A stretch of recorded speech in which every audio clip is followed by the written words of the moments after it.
smislom v vsakdanji govorici mislimo nekaj takšnega kot namen ali namembnost. Smisel tako v vsakdanji instrumentalno naravnani govorici odgovarja na vprašanja, čemu, vprašanje po namenu, zakaj, vprašanje po vzroku, pogosto prepleteno z vprašanjem po namenu, zakaj, narazen pisano, konkretizacija vprašanj po namenu in vzroku na neko dotično stvar. Smisel neke stvari, nekega ravnanja ali nekega dogodka je v tem, zakaj je to uporabno, koristno, primerno, zakaj je dobro, kot rečemo. Uporabnost in koristnost je najočitnejša značilnost in sicer bistvena značilnost tistega bivajočega, ki ga označujemo kot orodja, ker se instrumentalna sfera bivajočega zdi posebej povezana z vsakodnevno izkušnjo smisla, je primerno, da razmislek o smislu začnemo pri njej. Ne zato, da bi se ustavili pri fenomenoloških opažanjih z področja instrumentalno bivajočega, temveč zato, da bi pridobili prvi uvid v formalno strukturo smisla. Orodja so tisto, česar bistvo je poudarjeno usmerjeno k nečemu drugemu izven njih samih, k nečemu, kar je z njimi omogočeno, priklicano v obstoj v neki obliki. To, kar ima z njimi šele biti oblikovano, je v orodju na neki način že prisotno. To, kar ima z uporabo orodja šele nastati, izdelek, je že prisotno v idealni zasnovi tistega, s čimer se bo to zgodilo, orodje. Hkrati sta ob njihovi izdelavi že zamišljena tudi uporabnik in način uporabe tega orodja. Kladivo, na primer, mora biti takšno, da se dobro poda v roko. Njegova glava bo kovinska ali gumijasta ali lesena, pač odvisno od tega, kaj se bo z njim obdelovalo. Če je orodje izdelano na način, ki otežuje ali celo onemogoča njegovo uporabo in dosego namena te uporabe, potem je v nasprotju s svojim zamišljenim bistvom in kot tako neuporabno. Kot tako pa je orodje za uporabnika brez smisla, odvečno je, nepotrebno in v napoto. In ko pravimo, da je takšno orodje za uporabnika brez smisla, ne trdimo, da uporabnik o tej stvari sami na sebi sodi, da je nesmiselna. Ta stvar za uporabnika nikoli ne obstaja sama na sebi v abstrakciji. Nasprotno, nesmiselna je v njegovem dotičnem svetu, v njegovem dotičnem položaju. In če je neko orodje tako neuporabno, da ni dobro za nič, kot rečemo, da se torej nobenega dela ni smiselno lotevati z njegovo pomočjo, če je vsakršno delo z njim nesmiselno, potem obstoj tega orodja samega v našem svetu izgubi smisel. Sama gesta zalučanja proč nečesa neuporabnega, nečesa, čemu v svojem življenjskem okviru nismo sposobni zagotoviti smisla, je pravzaprav pomenljiva. To lahko storimo ravnodušno in komaj zaznamo, da je neka takšna stvar zapustila naš svet. To lahko storimo jezno, z vznemirjenostjo ob tem, da neka stvar ni izpolnila naših pričakovanj, da torej za nas ni bila oziroma ni več bila dovolj dobra, da bi jo umestili v neko namembnostno povezavo v našem svetu. In to lahko storimo tudi z žalostjo, ker se poslavljamo od neke stvari, ki je v našem svetu nekoč igrala neko vlogo, zdaj pa te vloge več ne igra in mora zato oditi iz našega sveta. Izvor te žalosti je v tem, da stvar, ki jo bomo zavrgli, v nas odstira neki pretekli, izgubljeni čas, do katerega je ta stvar vodila, zdaj pa bomo z njenim zavrženjem prekinili povezavo z njim. Smiselnost ali nesmiselnost torej ni dana stvarem na sebi, ampak vznikne iz našega odnosa z njimi, kar v vsakdanjem svetu pomeni vključitev ali nevključitev v naše namembnostne povezave. Nesmiselnost kot neuporabnost nekega orodja je dana v najbolj banalnih vsakdanjih izkušnjah in banalni govorici. Te izkušnje so različno obarvane glede na uporabnikov odziv. Predstavljajmo si, da se kovinski list lopate pri delu nenadoma utrga od ročaja. Kakšen bo uporabnikov odziv? Lahko je ravnodušen v kratki medmetni obliki, ali v daljši pojasnevalni, saj je bila že stara in obrabljena, še veliko izdržala, nič ne de, bom nadaljeval z drugo lopato ali kaj podobnega. Lahko je jezen odziv, prekleto ali celo hudiča in razsrjeni delavec lahko nadaljuje z izlivanjem gneva in prenašanjem svojega položaja na splošno sliko svojega časa. Kako slabe lopate izdelujejo danes, ali sramota, da se to sploh prodaja. Tukaj se nam najprej ponuja zanimivo opažanje jezikovne psihologije, ki ni brez povezave z našo temo. Prvi odziv na pretrgano namembnost neke stvari je pogosto medmeten, kot je tudi sploh pogosto pri odzivanju na nenadno spremenjeno resničnost. Tudi nemedmetne besede v tem odzivu zadobijo medmetno vrednost. Temu prvemu medmetnemu odzivu, v katerem intenzivnost celotne čustvene reakcije doseže klimaks, sledi umiritvena faza, ki je pojasnevalna, bodisi z ozirom na to dotično posamezno stvar, bodisi s preslikavanjem posebnega položaja na splošnega. Naslednji korak je iskanje in najdenje nadomestne rešitve, s čimer pride do ponovne vzpostavitve namembnostne povezave in je vse spet tako, kot da se nič ni zgodilo. Še nekaj pomenljivo, zlasti pri jeznem odzivu na prekinjeno namembnost, prisotnost kletvic. Te večinoma izhajajo iz dveh semantičnih področij, reproduktivno-fekalnega in metafizično-religioznega. Oboje se zdi pomenljivo z vidika nenadnega odora nesmisla kot pretrganja namembnostne povezave. Pri obojem gre za brezsramno poseganje v to, kar je sicer razumljeno kot oddeljeno od preostalega sveta. Elementarna biološka sfera je od preostalega sveta oddeljena s sramom, sveta sfera strahospoštovanjem. V prvem je človek postavljen pred svojo naravnost, snovnost, v drugem pred preseganje svojega zgolj naravnega položaja. Jasno pa religiozna sfera v kletvici ni navzoča kot sveta, ampak kot oskrunjena ali zgolj svoje temačne plati z evociranjem zlih sil. Tudi reproduktivna sfera ni prisotna v svoji tabujskosti in posvečenosti, ampak prav v skrunilnem, brezsramnem udoru v to tabujskost. Kletvica je surova zmaga nad sramom. Ta zmaga je pogosto kratkotrajna.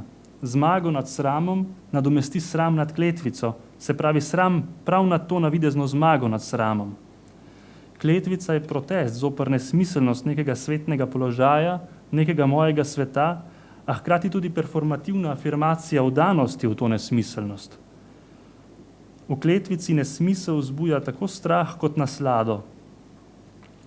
Kar je za naš razmislek bistveno je to, da je v kletvici porušena smiselnost kot preplet namembnostnih vezi.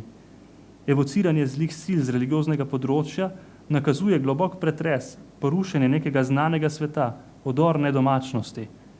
Vendar je ta odor na vsakodnevni ravni v veliki večini primerov kratkotrajen in sploh ne zaznan kot takšen.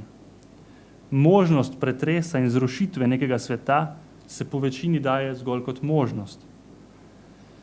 Pravkar podana opažanja pa nikakor ne pomenijo, da se vprašanje o smislu lahko skrči na namembnost. Merijo zgolj na to, da se v znotraj svetnem okviru, v okviru instrumentaliziranega bivajočega kaže neka formalna struktura smisla oziroma doživljanja smisla, ki je pomembna za izvorno postavitev vprašanja o smislu. Poglavitno je na tej ravni to, da smisel vznika v človeku v njegovem odnosu do stvari in ne v stvarih samih. Smisel je tu konstituentni del biti v svetu. Smiselnosti in nesmiselnosti torej sploh ni brez odzivov, v katerih je dana kot takšna. Nesmiselnost vznikne kot nenadna odsotnost smisla znotraj nekega sveta, ki se je zdel prej jasen, razumljiv, zlasti pa trdno povezan z mrežo namembnosti in pomenskosti. Zdaj pa se ta svet, če tudi le za trenutek, poruši in je v odsotnosti namembnosti in pomenskosti dan nenujen značaj njega samega. Človek je za hip vrnjen k samemu sebi, ne zato, ker bi se bil odzval glasu vesti in se iz izgubljenosti v instrumentalnem in neosebnem svetu vrnil k sebi, temveč zato, ker je v pretrganju ene izmed zank v mreži namembnosti izgubil tisto zanko, v katero je lahko vdel tudi razumevanje samega sebe v obliki spregledanja bistvenega značaja samega sebe in preslišanja glasu k pristnosti lastnega življenja. Kot mimobežna slutna mu je dana možnost, da v izgubi dotedaj neupogibne referenčnosti izgubi izgubljenost samega sebe, torej izgubi možnost nepristnega obvoda razumevanja samega sebe. Za hip je zarisana možnost, da se preneha razumevati iz priročnega v Heideggerovem smislu, instrumentalnega, popredmetenega sveta in zakorači proti pristnim možnostim razumevanja lastne biti.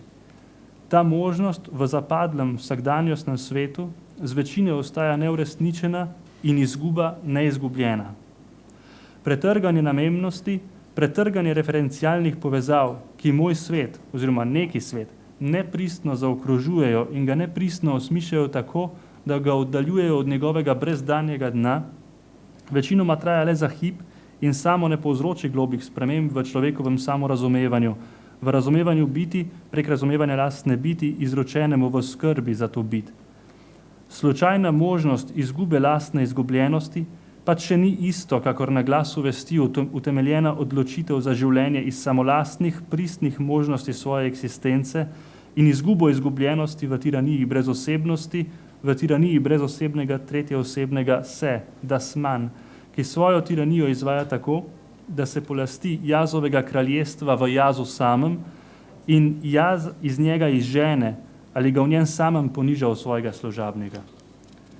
Orodnega, priročnega, instrumentalnega, namembnostnega značaja stvari ni najti zgolj v ozko-tehničnem svetu. Če ostanemo znotraj stvarnega območja bivajočega, se vendar pomaknemo k temu, kar imenujemo svet kulture ali umike, lahko pomislimo denimo na knjigo, ki vsebuje leposlovno delo ali filozofsko razpravo. Če so črke majhne in črnilo zadebeljeno, če so listi tako prosojni, da skoznje bije besedilo naslednjih strani, če je vezava tako šibka, da se listi zlahka iztrgajo in se pomeša njihov vrstni red ali se porazgubijo, potem je takšna knjiga kot fizični medij neuporabna, kot neuporabna pa za bralca nima smisla. Njen nesmisel kot odsotnost možnosti uporabe lahko bralec doživlja na različne načine, odvisno pač od mesta, ki ga ta knjiga zavzema v okviru njegove situacije. Lahko ravnodušno odmahne z roko in seže po drugem primerku istega dela. Lahko jo nejevoljno zaluča proč, godrnjajoč zoper kakovost starega ali sodobnega tiska. Lahko je potrt, ker je v njej upal najti nekoč prebrano zgodbo in se mu je že zgolj s tem, ko je v svojih rokah držal te med platnice vezane liste, pričel izrisovati neki svet, pozabljen, a obojen, svet stkan iz zgodbe in njega, kakršen je bil tedaj, ko je zgodbo bral, in njegovega sveta, kakršen je bil tedaj, ko je on, nekdanji, a vendar navzoč si v sedanjem njem, bral to zgodbo in z njenim branjem upal znova najti ta izgubljeni čas in vtisniti v svojega duha njegove obledele konture. Od tod pa zopet izhaja. Nesmiselnost neke stvari, ravnanja ali dogodka ni odvisna od same stvari, ravnanja ali dogodka, temveč od tistega, za kogar je ta stvar, ravnanje ali dogodek. Smisel se ne daje sam na sebi, ampak se daje v svoji danosti nekomu. Smisel neke reči se zaokrožuje v meni samem z mojim razumevanjem te reči, ki je vselej utemeljeno na predrazumevajočem predhajanju smiselne zaokrožitve. To smiselno zaokroževanje je včasih tudi zaokroževanje iz nevednosti, o čemer pričuje vsem znana rečenica za nekaj je že dobro. Ta rečenica se lahko pojavlja v vseh časovnih modusih. Za nekaj je že bilo dobro, za nekaj je že dobro, za nekaj že še bo dobro. V vseh teh časovnih modusih pa je njen smisel v bistvu enak. Nerazumljivost neke stvari ali pogosteje nekega dogodka je dojeta kot zgolj delna in začasna nerazumljivost. Trenutno umanjkajoči smisel se bo prej ali slej pojavil in seboj razklenil zagonetko te reči ali dogodka. Nerazumljivost je tu pospremljena z zaupanjem, da se bo ta nerazumljivost razrešila in bo nerazumljivo postalo razumljivo. To zaupanje je lahko bolj ali manj utemeljeno na stvarnem pričakovanju in prepričanju, da se bo pričakovano res zgodilo. Bolj kot je zaupanje podkrepljeno z vedenjem, bolj je ravnodušno, bolj je zgolj pri stvareh. Manj kot je tega vedenja, bolj samobodrilen, autoekshortacijski je značaj tega zaupanja. Za konec tega odseka navedimo še eno rečenico oziroma pregovor, v katerem neobvladljivost resničnosti še bolj prihaja do izraza. Človek obrača, Bog obrne. O tem se izraža prepričanje, da smisel neke stvari ali dogodka ni samo sad človekove dejavnosti, njegovega truda razumeti bivajoče in ga smiselno zaokrožiti. Nasprotno, tu se zarisuje vera v presežnostni značaj smisla, če ravno gre za smisel iz vsakdanjostne življenjske sfere. Namembnost ni zgolj bistvo orodja kot ozke skupine predmetov, ampak določa tudi bistvo drže našega ukvarjanja s svetom, naše skrbi za svet, našega oskrbovanja sveta, bezorgan. Ne razumemo zgolj sveta v instrumentalnem ključu, ampak tudi in predvsem sami sebe iz instrumentalnosti ven. Ta proces bi lahko poimenovali instrumentalizacija človeka. Instrumentalizacija je način objektifikacije, popredmetenja. To je popredmetenje, ki si ga človek prizadene sam, s predmetnim razumevanjem samega sebe iz predmetnega sveta, s pozabo pristnih možnosti svojega obstoja v izvornem razprtju biti. Vendar so v človeškem življenju trenutki, pogosto pa popolnoma nepričakovani, ko se nenadoma zavemo nenujnega značaja namembnosti, njene nedokončnosti in smo postavljeni pred golo dejstvo samih sebe. In kot kdo se razkrijemo sami sebi? Kot izčrpani podeljevalci smisla stvarem, iz katerih smo se navadili osmišljevati sebe. Zdaj pa se je nenadoma razkrilo, da je ta povratna pot smisla v bistvu nesmiselna, pa popolnoma nemočna, ko smo pritisnjeni ob šipo nesmiselnosti samorazumevanja iz nepristne možnosti lastnega obstoja. Albert Camus je v mitu o Sizifu podal točno fenomenološko opažanje faktične izkušnje udora nesmisla v namembnostno strukturo vsakdanjega življenja. Citiram: Če kak človek na vprašanje, kakšne so njegove misli, odgovori nič, je lahko to v nekaterih okoliščinah izmikanje. Ljubljena bitja to dobro vedo. Če pa je ta odgovor odkrit, če prispodablja tisto svojevrstno duševno stanje, ko praznota postane zgovorna, ko je veriga vsakdanjih dejanj pretrgana, ko srce zaston in išče členek, ki bi jo spet zvezal, tedaj je to kakor prvo znamenje absurdnosti. Primeri se, da se prizorišče sesuje. Vstati, na tramvaj, 4 ure v pisarni ali v tovarni, kosilo, tramvaj, 4 ure dela, večerja, spanje in v ponedeljek, torek, sredo, četrtek, petek in soboto v istem ritmu. Večino časa človek zlahka stopa po tej poti. Ampak nekega dne se vzdigne zakaj in vse se začne v naveličanosti, obarvani začudenostjo. Se začne. To je tu pomembno. Naveličanost stoji na koncu dejanj mehaničnega življenja, hkrati pa začenja gibanje zavesti. Zdramijo in izzove nadaljevanje. Nadaljevanje je bodisi nezavedna vrnitev v verigo ali pa dokončno prebojenje. Na koncu zbojenosti pride s časom nasledek, samomor ali ozdravitev. Konec citata. Vprašanje o smislu se v svoji radikalnosti postavlja tedaj, ko začutimo, da vsa namembnostna mreža našega življenja, vse sosledi reči, ki jih opravljamo drugo zaradi druge, grmi v brezno nesmisla. To se lahko in pogosto se zgodi popolnoma nepredvidoma, tako rekoč brez razloga, lahko pa kot posledica izkušenj, ki v temelju zamajajo naš pogled na svet. Vprašanje, ki nas zadeva od celoti nas samih, je, čemu smo, kaj je smisel tega, da smo, kaj je naš smisel.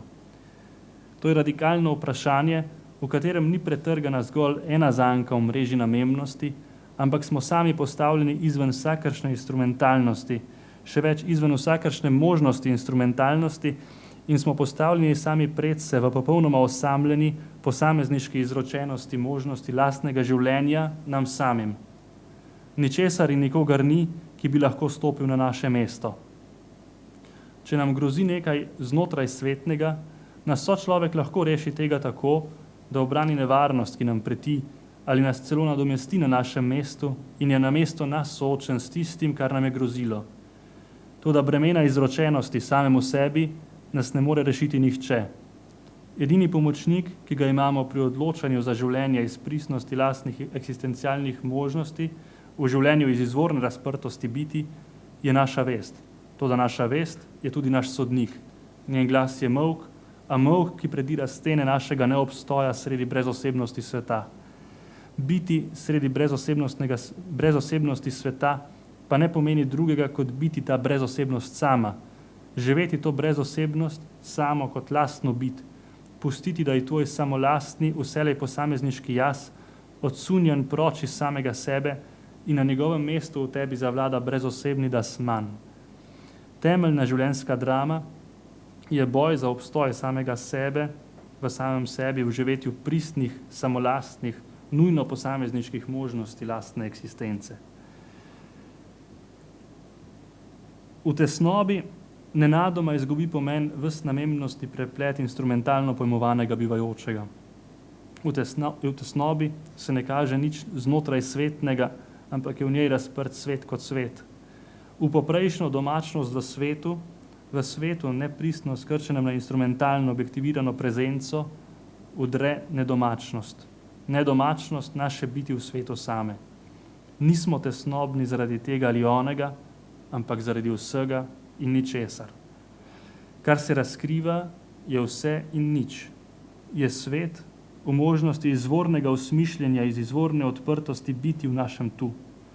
V tesnobi smo radikalno postavljeni predse, pred svojo bit kot bit v svetu, pred svobodo naše eksistence kot možnosti živetja iz pristne možnosti naše biti. Tesnoba nas razkriva v naši posamezniškosti. V tesnobi zahaja sonce smisla stvari in drugih ljudi. Radikalno smo izročeni samemu sebi v možnosti svoje eksistence. V tesnobi nepristnost našega življenja v zapadlosti svetu izgublja smisel. Tesnoba nas razpoložuje za posamezniškost in nas z oposameznjenjem dela dovzetne za izvorni dogodek smisla v izvornem razprtju biti v njenem tu, ki smo mi sami v svoji posamezniškosti. Vsaka možnost drugotnega, na namembnost skrčenega smisla je možna zaradi dogodka smisla, samo razodetja biti v njeni izvorni darovanosti in živetja lastnega življenja iz te izvorne darovanosti, iz njenega občutenega razumevanja. V tem je utemeljena soizvorna danost mene samega in sveta, sveta kot možnosti vsakršnega mojega sveta v smislu oskrbljenega sveta. V izvornem dogodku smisla, ki ni drugega kot izvorno razkritje biti same, je podana možnost vsakršnega osmišljevanja znotraj vsakršnega mojega sveta. V vsakem drugem razumevanju je razumevanje tega izvornega smisla na takšen ali drugačen način že prisotno. Najintenzivnejše pa je eksistencialno občutenje v smislu uglasitve na nekaj. Se pravi, najintenzivnejše pa je to eksistencialno občutenje pronicanja smisla kot razkritja izvorne biti prek moje posamezniškosti v liriki oziroma liričnosti kot izvornem samoobčutenju človeške eksistence.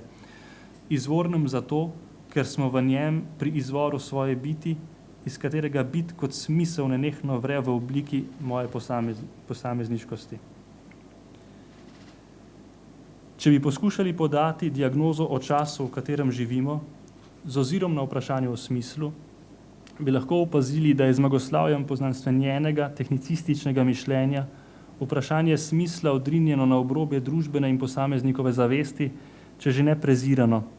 In to ne nujno z odkritim zasmehovanjem, temveč pogosteje z ignoranco privedeno do paroksizma. Poznanstvenjenost ne zadeva samo mišljenja, ampak temeljno človekovo samorazumevanje, izhajajoče iz tehnicistično razumljene biti same, z voljo do moči in obvladovanja skrčene na manipulabilno prezenco in neprodušnost vzročno-posledičnih verig. V svoji izvorni in osmišljujoči razsežnosti pa smisel ravno ni eden izmed njihovih členov, niti prvi, niti zadnji, niti kateri vmes, ampak se lahko pojavlja le na ontološko bistveno drugačni ravni, onkraj tovrstnih verig, odstirajoč s seboj, svojim dogodkom, radikalno odprtost biti v izvorni svobodi njenega samodarovanja in samorazkrivanja. Poznanstvenjenost temeljnega človekovega življenjskega obzorja odpravlja ontološko prvenstvo posameznika. Poznanstvenjenost uvaja tretjo osebnost pogleda na resničnost kot pogoj za veljavnost kakršnihkoli sodb o resničnosti. Kar je prvo osebno, je zreducirano na zgolj subjektivno in kot takšno drugotno, nepomembno, oropano vsakršne možnosti zares doseči resničnost. Toda uvajanje takšnih kriterijev soočanja z resničnostjo v bistvu temelji na neizrečeni predpostavki, na neizrečenem že vnaprejšnjem soočenju z resničnostjo in njeni vnaprejšnji skrčitvi na popredmeteno, merljivo, zgolj racionalno zapopadljivo resničnost. V tem je prezrto temeljno dejstvo, da imajo vse tretje osebne trditve in sploh vse znanstveno dokazljivo vedenje svojo utemeljitev v prvoosebnosti, v sposobnosti prvoosebne avtoatribucije lastnosti, odkritih bodisi prvoosebno, bodisi tretjeosebno. Nobena tretjeosebna znanstvena trditev ne bi imela nobenega smisla, če ne bi neka instanca, posameznik, usvojila kot svoje in atribuirala bodisi neposredno sebi, bodisi svojemu življenjskemu položaju. To se v ničemer ne spremeni, tudi če gre za resničnost, ki je faktično od njega neznansko oddaljena, na primer odkritja v vesolju. Ta znanstvena odkritja brez prvoosebnega posamezniškega pogleda ne bi imela nobenega smisla, ker se ne bi imela usesti, umestiti v noben svet. Smisel znanstvenih trditev je mogoč samo znotraj nekega sveta, ta svet pa je vselej lahko razprt zgolj s posameznikom, prek njega in kot on sam. Kako se čuti, kako se izkuša, kako se doživlja nekaj, to v sebi vselej ostalo brez odgovora, če že ne bi imeli prvoosebne izkušnje natanko tega. To še poudarjeno velja, če se vprašamo o recimo temu ontološkem občutju, kako se čuti, da si ta in ta dejanska oseba, ali kako se čuti, da si. To ni vprašanje, na katerega bi pričakovali odgovor. To je vprašanje, ki razpira temeljno prvoosebno obzorje srečanja z resničnostjo, srečanja z bitjo samo. Doživljanje biti ni nekaj naknadnega, bit ni objekt, ki bi bil dan naši zavesti. Mi smo bit kot vselej svoja lastna bit, kot ta vselej svoja lastna bit, ki si je izročena kot odgovorna zase, ki si je izročena v postajanje kot možnost, kot vselej moja možnost. Takšna posamezniška ontološka instanca je po znanstvenemu mišljenju vselej nedosegljiva in nedoumljiva, ker nasprotuje idealu vse merljivosti, vse jasnosti in vse zaokroženosti biti. Vsakršna merljivost, jasnost in smiselna zaokroženost so lahko dane le iz te posamezniške ontološke instance kot uresničevanje njenih možnosti eksistence. Ni smisla brez posameznika. Družbeno zaukazan, vsiljen smisel je pravzaprav nesmisel in to ne glede na to, ali je takšen smisel pozitiven, ideološki v klasičnem smislu ali negativen, relativističen. Drama smisla se dogaja v posamezniku kot posameznik, nenehno nihajoč med svojim znotraj in zunaj, med svojo samolastnostjo in prek slednje razodevajočo se celoto resničnosti. Drama smisla je posameznikova eksistenca. Ideologija, pod katero razumem tudi relativizem kot prepričanje, da so vsa prepričanja enako resnična, kar v bistvu pomeni, da so vsa neresnična, odpravlja posameznika, najprej kot ontološko instanco, nato pa z etično eliminacijo in fizično likvidacijo, nato pa tudi z etično eliminacijo in fizično likvidacijo. Odpravlja ga s tem, ko odpravlja možnost pristnosti lastne biti v dogodku smisla v posamezniškem razprtju biti. Ideologija terja zaokroženje, dokončno razjasnitev sveta, toda ta njena zahteva je absurdna. To zaokroženje, ta vnaprejšnji odgovor na vsakršne spraševanje o smislu, mora nujno odpraviti posameznika kot posameznika, ki bi v moči svoje svobode lahko ogrozil stabilno strukturo ideološkega mišljenja. Če pa je odpravljen posameznik, je z njim odpravljena tudi edina instanca, ki je zmožna smisla v dogodku smisla in na tem utemeljenem razbiranju smisla. Družbeno zaukazan smisel je kakor betonska kupola, poveznjena čez pogorišče posameznika. Njegov skelet varuje pred svetom in svet pred njegovim skeletom in onemogoča kakršnokoli pronicanje smisla v svet. Takšen svet, ki je oropan posameznika, je nesmiselen, ker v njem ni ničesar, kar bi se lahko iztrgalo iz namembnostne strukture sveta.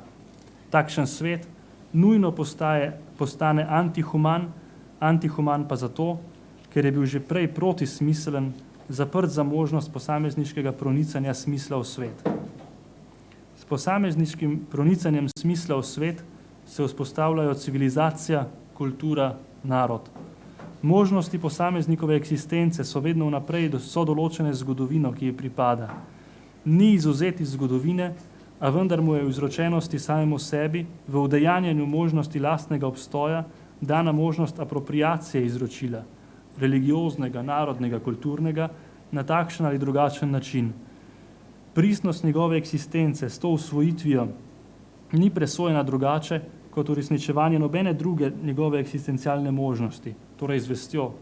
Njegova posamezniška vest, molčeča glasnica pristnosti njegove biti, je s tem tudi vest zgodovine, nenehno osmišljevane v njeni eksistencialni usvojitvi kot uresničitvi njegove lastne eksistencialne možnosti.